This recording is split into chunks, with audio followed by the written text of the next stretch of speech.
Dream 11 game of सट्टा है या फिर गेम ऑफ स्किल्स। ऐसे ड्रीम 11 ऑफर करता है आपको 40 करोड़ से भी ज्यादा रुपए कमाने का।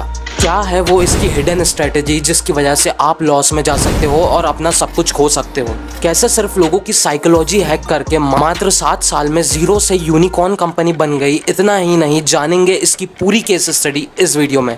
सो मोटी मोटी बातों को साइड करके बढ़ते हैं आगे साफ सुथरी सीधी बातों की तरफ और स्टार्ट करते हैं हमारे वीडियो का title how dream 11 become king of fantasy market. Introduction.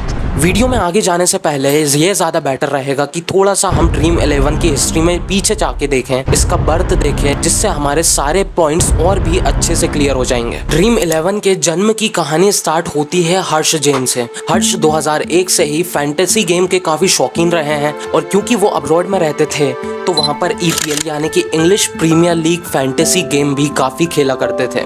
जब 2008 में इंडिया में IPL लॉन्च हुआ पहली बार तो वो भी इंडिया आए और जब वो इंडिया में रहने लगे तो उन्होंने क्रिकेट फैंटेसी प्लेटफॉर्म के लिए सर्च भी किया, लेकिन शॉकिंगली उन्हें इंडिया में एक भी ऐसा प्लेटफॉर्म नहीं मिला क्रिकेट फैंटेसी के लिए। इवन ये फैक्ट होते हुए भी कि क्रिकेट के इंडिया में कितने दीवाने हैं। चाचा बोलते हैं कि धोनी को ऐसे खेलना था तो मामा बोलते हैं अरे विराट को ऐसे मारना था।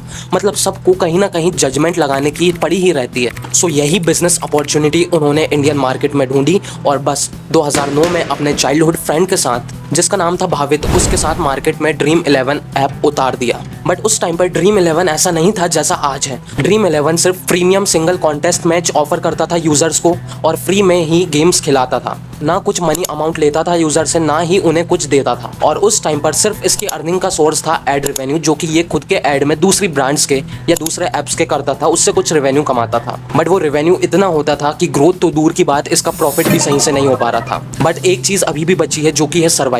हर्ष जैन इस मार्केट में सर्वाइवल के साथ साथ रिसर्च भी करते रहे और फाइनली इनोवेशन पर ध्यान देते हुए ड्रीम 11 में ऐसा फीचर लिया है जिसने कि पूरा का पूरा गेम चेंज कर दिया ड्रीम 11 का। 2012 के आसपास ही ड्रीम 11 ने एक प्रीमियम मॉडल लॉन्च किया जिसमें हम पैसे लगा भी सकते हैं और पैसे निकाल भी सकते हैं इफ वी विन। सो अब हिस्ट्री जान लेने के बाद ये भी जान लेते हैं कि ड्रीम 11 कैसे कमाता है, साथ ही साथ यूजर्स इससे कैसे कमाते हैं और कैसे ये हमें एक बहुत बड़े लॉस में डाल सकता है। सबसे पहले जान लेते हैं कि how dream 11 and it's users earn. चलो IPL चल रहा है ना, तो IPL का एग्जांपल लेकर ही समझ लेते हैं। जिस दिन IPL मैच होता है उस दिन ड्रीम 11 लीग बनाता है और उस लीग की कोई ना कोई एक एंट्री फी रखता है। मान लो उस लीग की एंट्री फी है 80 रुपये और उसमें पार्टिसिपेंट्स इनरोल करते हैं 1 लाख पूरे। अब वो 1 लाख पार्टिसिपेंट्स 80 रुपये की एंट्री फीस तो देंगे ही, तभी वो गेम के अंदर एंटर कर पाएंगे और अपनी टीम बना पाएंगे। अब 1 लाख इंटू 80 करें तो ये हो गया पूरे 80 लाख रुपए। ये पूरे 80 लाख रुपए आ चुके हैं ड्रीम 11 के पास। तो IPL मैच हो जाने के बाद जिन भी पार्टिसिपेंट्स के जजमेंट मोस्ट एक्यूरेट रहेंगे, जो टॉप लिस्ट में पार्टिसिपेंट्स आएंगे, उनके बीच में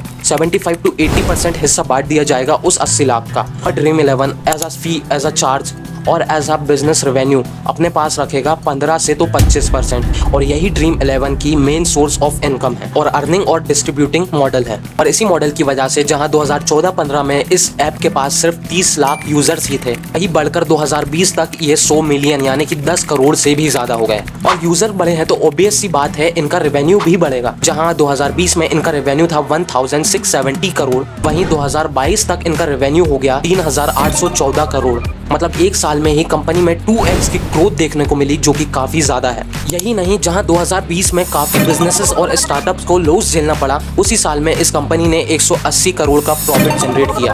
और एज वी नो 2022 में से ही इनका रेवेन्यू बहुत ज्यादा बढ़ा था, तो उसी साल से इन्होंने अपने एडवर्टाइजमेंट पर भी ज्यादा फोकस किया और बड़े बड़े प्लेयर्स जैसे धोनी, हार्दिक, रोहित, इन जैसे बड़े प्लेयर से अपने ऐप की एडवर्टाइजमेंट कराई ताकि ये ज्यादा से ज्यादा अपना यूजर बेस बढ़ा सके गेमिंग फैंटेसी मार्केट में और कोई नया कॉम्पिटिटर आए उससे पहले ही ये मार्केट के डोमिनेंट प्लेयर बन जाएं। अब एक इंडिया में उठे सबसे बड़े और इम्पोर्टेंट क्वेश्चन की तरफ बढ़ते हैं, जो कि है कि क्रिकेट में पैसा लगाना लीगल है भी या नहीं। देखिए ड्रीम 11 एक फैंटेसी गेमिंग है और यहाँ पर लक ही नहीं बल्कि जजमेंट, पास्ट एक्सपीरियंस, साथ ही साथ स्किल्स की भी जरूरत पड़ती है किसी लीग में टॉप करने के लिए। और जहाँ पर स्किल्स जुड़ी हो अर्निंग करने के लिए तो वो कैसे इनलीगल हो सकता है। हाँ, इनलीगल या गैम्बलिंग तो उस केस में हो सकती है जहाँ पर सिर्फ एक ही टीम पर पैसा लगाना हो।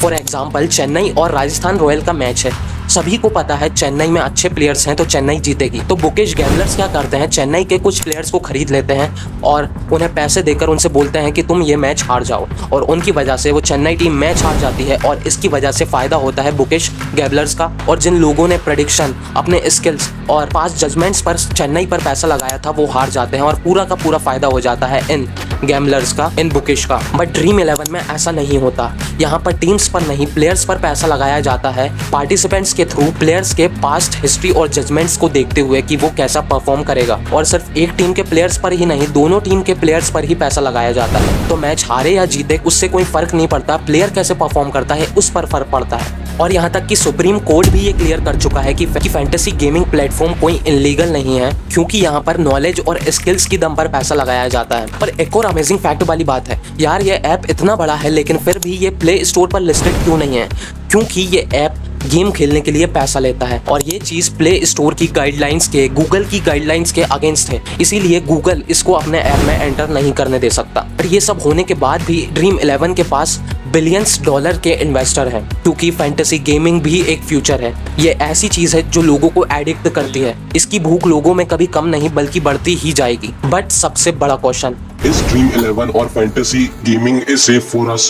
आज जितने भी ऐप चल रहे हैं वो सिर्फ एक शब्द की वजह से चल पा रहे हैं और वो शब्द है एडिक्शन। वो आपके एडिक्शन को इतना ज्यादा बढ़ा रहे हैं कि वो हमसे हमारा टाइम लेकर, हमारा टाइम बर्बाद कर वो खुद पैसे बना लेते हैं और हमारा माइंड भी 90% उन्हीं चीज़ों की तरफ अट्रैक्ट होता है जो हमारे लिए यूजफुल है ही नहीं, जो हमें आगे काम ही नहीं आएगी। एंड एज रिजल्ट इस एडिक्शन में आके हम अपना टाइम बर्बाद कर देते हैं। और इंडिया में भी पता है सबसे बड़ी प्रॉब्लम क्या है, जिसकी वजह से गरीब है, वो पैसों को टाइम से ज्यादा वैल्यू देता है। सेम ये ऐप से 500 या 1000 रुपए कमाने से हमारा मोस्ट वैल्यूएबल टाइम बर्बाद होगा, जिसमें हम अगर कोई स्किल सीख लेते हैं तो हम ये 1000-2000 नहीं लाखों कमा सकते हैं। ऐसे ऐप्स में टाइम लगाना हमारा फायदा कम बल्कि ऐप का फायदा ज्यादा करती है। अगर मान लो कोई ऐसा बंदा इस गेम में उतर जाए, ड्रीम 11 में उतर जाए, जिसके साथ फाइनेंशियल प्रॉब्लम है और वो अपना सारा पैसा इस गेम में ही लगा देता है, बाय चांस वो हार जाता है तो उसके पास कुछ भी ऑप्शन नहीं बचेगा, वो ऐसे ट्रैप में फंस जाएगा जिससे शायद वो कभी निकल ही ना पाए। उससे अच्छा एक ऑप्शन हो सकता था वो अपने पैसे को वो अपने टाइम और नॉलेज में इन्वेस्ट करे और कोई नई स्किल सीखे जिससे कि वो लाखों रुपए जनरेट कर सके।